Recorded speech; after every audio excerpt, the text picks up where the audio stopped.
পাহাড়ে তো নয়ই, এখন দেখা যাচ্ছে সমতলেও বাঙালিরা নিরাপদ নন। এই অভিযোগ করল আমরা বাঙালি দল। উজান অভয়নগর বাজার সংলগ্ন এলাকায় অভিজিৎ সেনগুপ্ত এবং তার পরিবারের উপর আক্রমণের ঘটনায় যুক্ত অপরাধীদের শাস্তির দাবিতে এবং আক্রান্তদের চিকিৎসার ব্যয়ভার সরকারকে বহনের দাবিতে সোচ্চার হয়েছে আমরা বাঙালি। বুধবার দলের পক্ষ থেকে পূর্ব আগরতলা থানায় এক প্রতিনিধি দল ডেপুটেশন প্রদান করেন। তাদের নেতৃত্বে ছিলেন দলের রাজ্য সচিব গৌরাঙ্গ রুদ্রপাল। তিনি এই ধরনের ঘটনার তীব্র নিন্দা জানান এবং বাঙালিদের নিরাপত্তা নিয়ে উৎকণ্ঠা ব্যক্ত করেন। দলের পক্ষ থেকে শহরে নিরাপত্তা নিশ্চিত করতে কিছু দাবি জানানো হয়।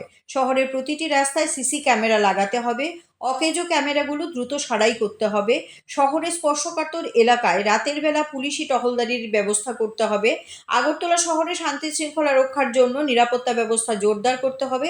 প্রসঙ্গত, ইদানিং আমরা বাঙালি দল অনেকটাই সক্রিয় হয়ে উঠেছে, বিভিন্ন ইস্যুতে পথে নামছে।